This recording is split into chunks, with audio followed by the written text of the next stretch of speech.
Hello and welcome to Occupied Thoughts, a podcast brought to you by the Foundation for Middle East Peace. I'm Lara Friedman. I'm the president of the Foundation for Middle East Peace.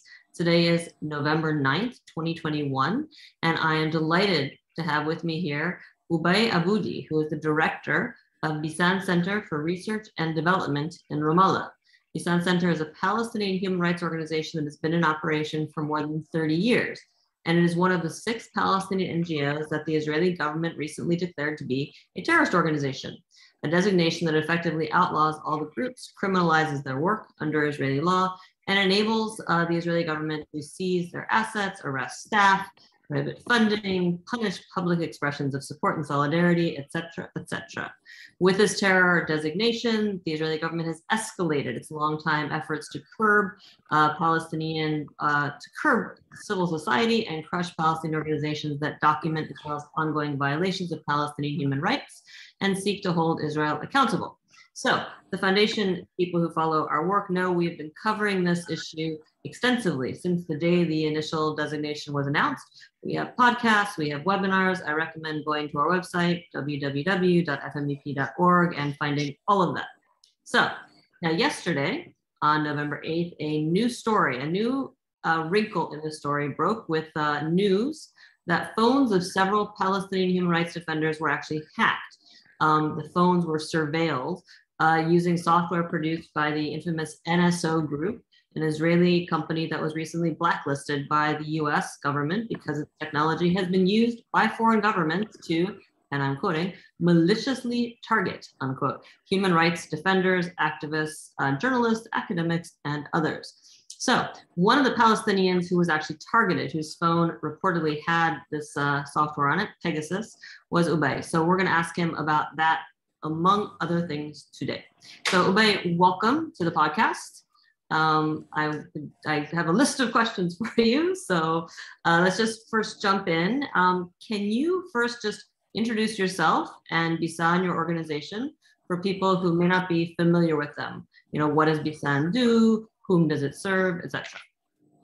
Okay, my name is Ubai Aboudi. I'm a husband for the journalist Hind Shaide and the father of 3 kids. I have a master's in economics with focus on development economics and social protection. I'm the executive director of Bisan Center for Research and Development, which is a civil society organization working in the West Bank since 1989. Our organization has one of the leading Palestinian civil society organizations. It focuses on doing academic research and advocating for the results of this research by working with youth, with marginalized, pushing against the government policies, trying to achieve socioeconomic and cultural rights for the people, and of course political rights. My organization has been at the forefront of working in the Palestinian society. We are founding members of several important networks that are operating to push for democratic change, such as the Palestinian Non-Governmental Organizations Network, PINGO, and the Palestinian Forum for Combating Violence against Women, and also the Palestinian Coalition for Fighting Corruption. These coalitions, of course, reflect the idea of Bisan and its mandate of trying to achieve democratic change, to achieve development goals, while also working hand in hand to promote the rights of the marginalized and the poor in the Palestinian community and globally, of course. We are non-partisan, but we align ourselves with the poor and the marginalized and see our research as serving the interests of equality in the community, of social justice, and of course gender justice is one of the pillars. We pride ourselves of being the organization that hosted and started actually the first women's rights conference back in 1989 in the West Bank. So this is part of our history, our work, and our mandate. Thanks. That's a great introduction, and people can always go online and find out more about your work. There's a lot of information and background online as well. So before we get into the whole NSO story, Um, why do you think that Bisan was targeted? Why, and the other organizations, not just Bisan, what do you think? I mean, Bisan's been around since 1989, right? So what is the behind the targeting? And in what ways was your group, was Bisan specifically targeted in the period leading up to the designation, whether in Europe or on the ground in the West Bank? Okay, so my organization has been one of the most active ones in the Palestinian civil society, but so has the other five that has been designated as terrorist organizations. And this is not our claim, this is the claims of activists, human rights defenders, other civil society leaders in the Palestinian community. The attacks against Palestinian civil society organizations are not new.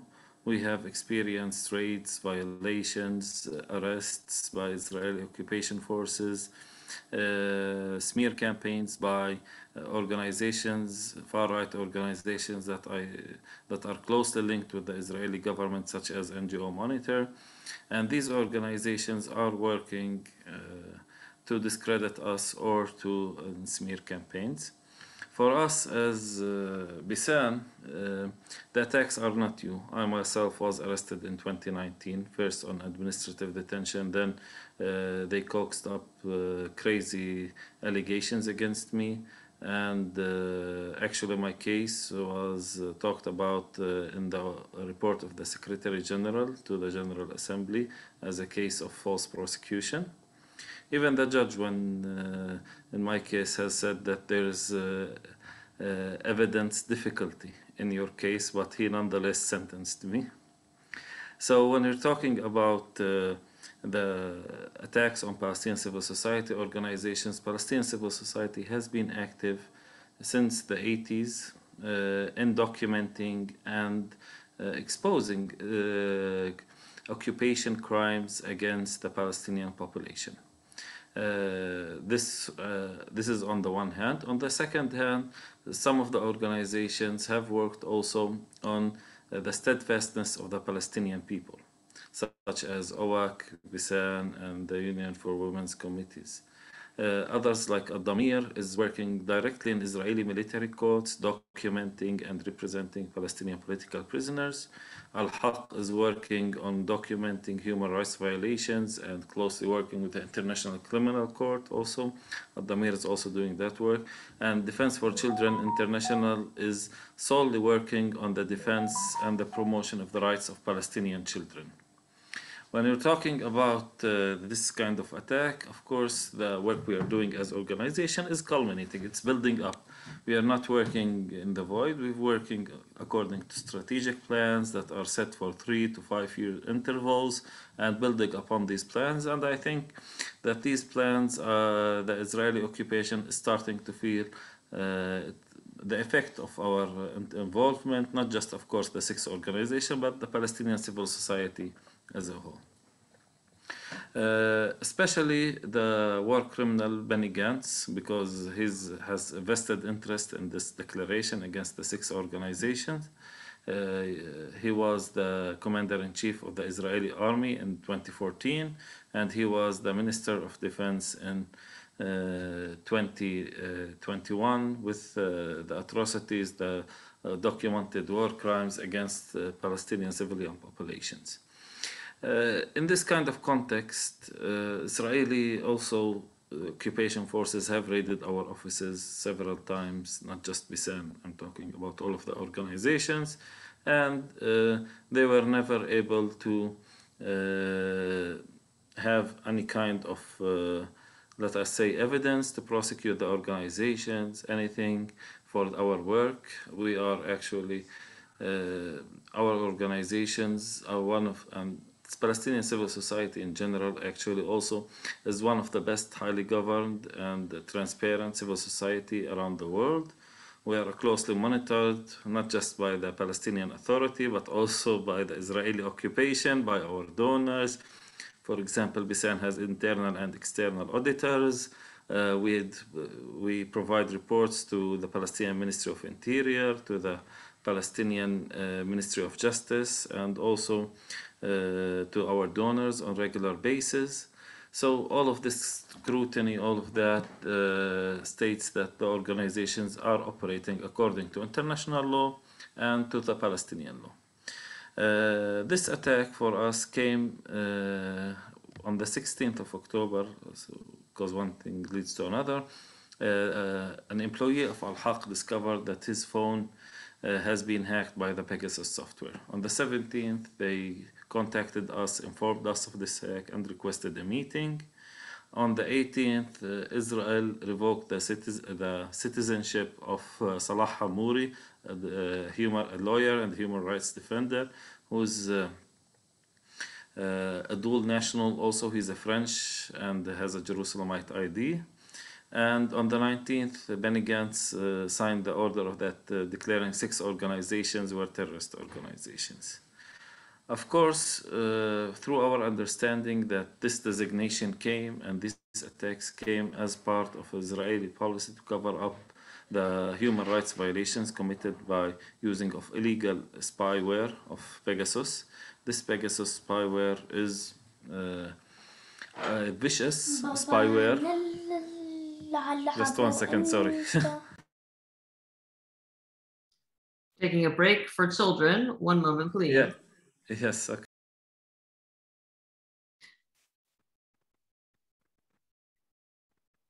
In the Zoom age, children and animals are always.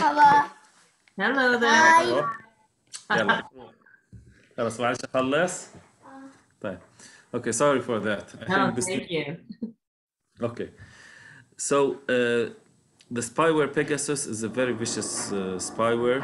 It's supposed, according to the company, to be used against terrorists and to prevent criminal activity. This is, of course, I think, putting the wagon in front of the horse by declaring us terrorist organizations. They are trying to justify the human rights violations that have been committed by the spyware company, which is closely also related to the Israeli government, as media reports have indicated. Yeah, I will say, I mean, the timing of it really it has to raise questions. I think even for people who want to say, well, correlation isn't causation. The fact is, Bisan has been in existence since 1989. Some of the organizations that were designated have been in business even longer. You've been harassed, you've been challenged, there's been defamation campaigns against you for years. The fact that the designations came literally like 48 hours after after news spread amongst people whose phones were compromised, that their phones were compromised, seems at least to be raising questions for sure. One point, I don't know, we didn't talk about this before the call, but one of the things that is striking, I don't know if you want to comment on, is people have been treating the designation that happened this week, which is where they extended the designation to the West Bank, as highly significant in terms of what Israel can and can't do. And my thought is, Bisan's offices were raided, your computers were taken, whatever, before there was a designation. If Israel as the occupier doesn't need the designation in order to clamp down on all of you. In that context, what does extending the designation to the West Bank actually mean, except for maybe a PR move? Well, it's not just that. It also means that they have a right to come and confiscate our equipment. They have a right to arrest us and put us on trial in cases of... Don't they do that already? Didn't they already come to your offices? Well, they need other pretexts to have that, but now they can just say you're an employee of Bisan. So this is a charge, and this is a criminal offense, just being an employee or affiliated with Bisan, or even giving service to Bisan. Even if we have, for example, someone that we buy from him stationery, he can be prosecuted for sending us pens, papers, and books because he's selling it to an illegal organization. So this is the extension. What does it mean? They can also come and harass the banks and siphon our money from the banks, and they have done that previously. They can also put travel bans on us, and I think this is part of the idea. And the most important thing is also scare people then from cooperating with us, from working with us. And I think that this is very significant. This is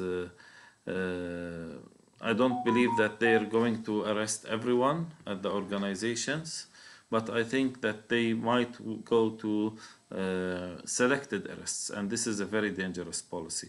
So you can be just working or traveling from one area to other and be arrested and charged and imprisoned for things that can be writing a research or documenting a human rights abuse. So this is very serious. This Right. declaration extending it to the West Bank is very serious. Actually, the designation in Israel, according to the 2016 anti-terrorism law, which I call it a terrorism law. This is not anti-terrorism because it terrorizes people. Also incriminates the international organizations that are working with us, that have offices in Jerusalem or in Israel, their staff, any Israeli organizations, human rights organizations that might cooperate with us. For example, Hamoked, Beit Salem have close relations and cooperations with Al-Haq and Al-Damir. So these kinds of violations are also systematic, not targeted solely at the Palestinians, but sometimes also targeted in fear campaigns against anyone who expresses solidarity with us. So, for example, if you're coming through the airport for hosting me on this webinar, you might also face troubles with the Israeli authorities. Yeah, I thought about that. Here we are. I'm voting with my feet. The back to the NSO for a second and Pegasus. I don't know if you want to talk a little bit more about what Pegasus does. I think people, when they hear a phone being hacked, they think of, listening to maybe phone calls. They think of the old-fashioned hacking. I don't know if you want to talk a little bit more about what Pegasus does.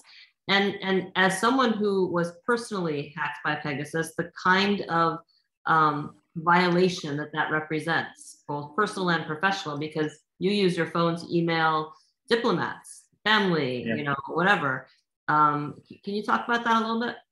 Well, my understanding for the Pegasus software is that it's a very vicious software. It doesn't only monitor your calls, your messages, etc.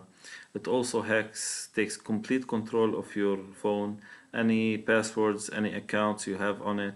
It can download content, it can upload content from it. It can make phone calls. Our colleague Hassan Halaika from Al-Haq discovered his hack that while because one of his someone returned a call to him and told him, you called me, and he said no. So when they took screenshots of the call logs and compared it, it turned out that Pegasus was making phone calls from his phone. So this is very dangerous. For example, me as a person can be, if they want, for example, to link me to ISIS, they can make phone calls from my phone without me knowing, send messages, contacts with ISIS affiliates or ISIS activists, and say, oh, look, he's doing terrorism. The second nightmare, one of the things that I realized today, they can, for example, for me as someone who travels a lot abroad, can download illegal content, the drug deals, child pornography, anything on your phone without you even being able to know that, and just maybe giving a tip on a security check. Oh, so he has illegal contents on his phone, he has violations. It's a very dangerous software. It's not just a monitoring software, it should be outlawed, this kind of software, actually to be used against individuals especially. And this kind of software can also activate the camera, the microphone whenever they want, even if the device is turned off. It can go into your social media accounts. My communications, for example, because I'm the head of an organization, I communicate with foreign diplomats, I communicate with officials, I communicate with my lawyers, both in the States and in Palestine through my devices. And this is all supposed to be protected in secrecy, and this is all violated. The same phone that I have, I had one phone, so the same phone I used to take pictures of my kids, my 3 kids, the Christmas picture, the Easter picture, all of those pictures. I used to take selfies with my wife. It used to be right next to me on the nightstand when we slept. So in the morning it had my alarm, it had my calendar.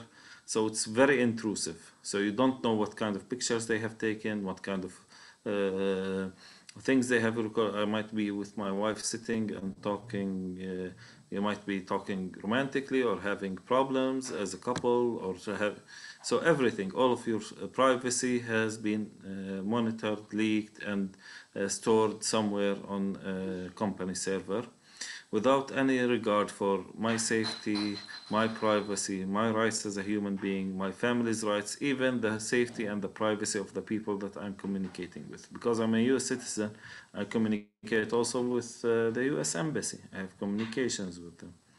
So this is also something that has been violated. Uh, and the sad thing about that all is until now we didn't have any official response from any government about this issue. I want to ask you about that. I will say, I mean, it does almost seem that the logic now is from the Israeli side, apparently, well, of course we're monitoring these people.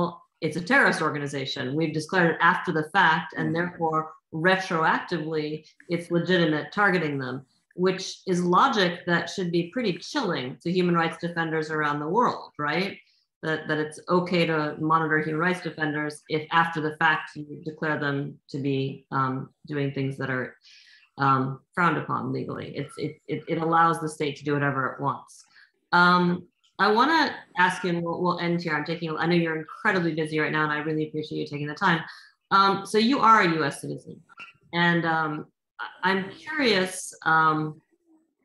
Being a U.S. citizen, what does that mean in the context of this designation and hacking? Like, does your status as an American afford you any rights in the eyes of Israel? I know the answer, but I want you to talk about it. I know that Palestinian Americans traveling through Ben Gurion are treated as Palestinians, not as Americans, and that's a longstanding issue. Israel treats Palestinians regardless of what passport they hold that way. But beyond that, as a U.S. citizen, do you enjoy any rights to not be violated by Pegasus type software? And also, I'd say, knowing you're an American, and it's obviously quite public that you're American, has anyone from the embassy talked to you, or have you reached out to them for? Is there any response from your government as an American citizen? Well, until now, no response. If I want to start at the end, until now, this moment, hopefully this changes. For me as a Palestinian, being a Palestinian precedes everything.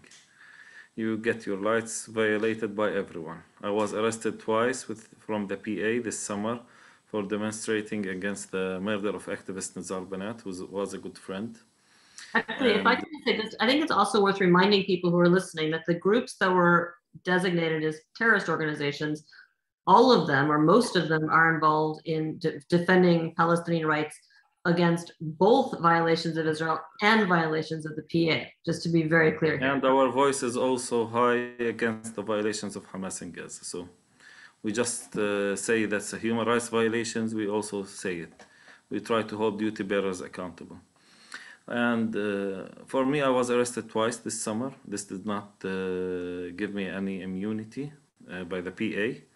So can you imagine that a country like Israel will look to this as being a US citizen? Also, they do not care. I was arrested by them, and having suffered also this kind of abuse and ill treatment by them, this is just precedes everything. I'm a Palestinian. I have West Bank ID, and I am a US citizen. So I cannot even travel on Israeli checkpoints to go, for example, into East Jerusalem, or going, although I am married to, my wife has a Jerusalemite ID, which is a whole different story of how Palestinians are segregated according to the color of their ID. This is something different. I cannot even raise a case against the defense minister, Benny Gantz, or NSO group as a Palestinian for having my rights violated here. Being a Palestinian means, in the eyes of the powers to be, that you basically have no rights. This is something to talk about. Although our case involves extreme human rights violations, but just to give things into context, the other day a 13-year-old kid was shot and killed while posing no threat to anyone. So this is the kind of life we are living. When we are saying that we are living under an occupation that also has the symptoms of an apartheid regime. This is systematic on our skins. For us as Palestinians, what you feel is that your life is not secure. I feel that more, of course, right now because of the hacking and the designation as terrorist organizations of my organization. But also you feel that you do not have rights. You cannot think even 2 days ahead. For example, just a small personal story.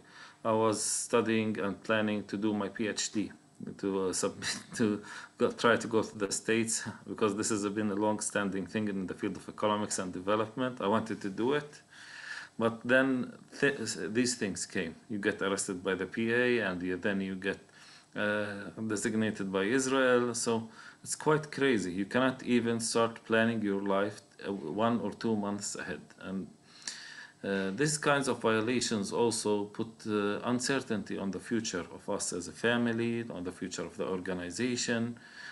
This designation, when it came, our organization, Bisan, for example, has standing contracts with foreign partners, that these contracts our partners were not able to fulfill because they are registered also in Israel, and this might put them not just put them, the Israeli banks will not do the transfer of the money, so new complications to our work.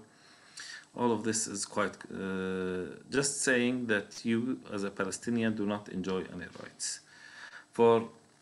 If it were, for example, an Israeli citizen in my place, and unfortunately also to say that a Jewish, not an Arab or a Christian or a Muslim, things would have been much different, I think. There would be due process, at least in some level. There would be real scrutiny. There will be outrage even if he was the kingpin of the Israeli mafia. If he was hacked in such a way for months and continued without any due legal process. So this is the reality we're living in, and we're hoping as civil society organizations and human rights defenders that we can bring more light on it, bring these issues under international attention, and contribute to the change of this context of continuous human rights violations. Well, I will say, I mean, one of the things I think is very frustrating for those of us who work in the sector is that the energies would have to be shifted from trying to defend Palestinian rights to defending the very existence of the organizations. At the same time, I wonder if counterintuitively, this action by Israel has actually drawn more attention to those violations by drawing attention to its efforts to shut down the groups that actually document and report them. Which seems like the sort of that is not the act of a nation that wants to have any transparency at all, or that wants to be in any way accountable to the same norms as other states. So maybe that is I don't want to call it a silver lining. There is no silver lining here, but at least something to see a point of hope on. Is there any last thing you want to leave our audience with? I really appreciate your time. Otherwise, we will let you go to your child. Well, okay. So the last thing I would like to say is that I want to also say the poem of Martin Niemöller here, that and he's a well-known Protestant cleric that was in Nazi Germany and was opposed to the Nazis. And here I would like just to quote it and saying, first they came for Muhammad Halabi, who's a human rights defender from Gaza, and nobody stood by him because his name was Muhammad Halabi. And now they are coming for human rights organizations. So please stand now before they come for everyone else. Powerful words to end on. Thank you so much, Ubai, for sharing your time and your story and your analysis. I hope we can have you again on a webinar or podcast. And thank you to our listeners for tuning in. Please make sure to check out the FMEP website, www.fmep.org, and make sure you subscribe to these podcasts to stay up to date. You can do that on iTunes, SoundCloud, or Spotify, and you can also watch the podcast on YouTube. And with that, I'm going to sign off. Thank you, Ubai, and good evening. And thanks to everyone for listening. We'll see you on the next, or listen to you on the next episode of Occupied Thoughts. Thank you, Lara.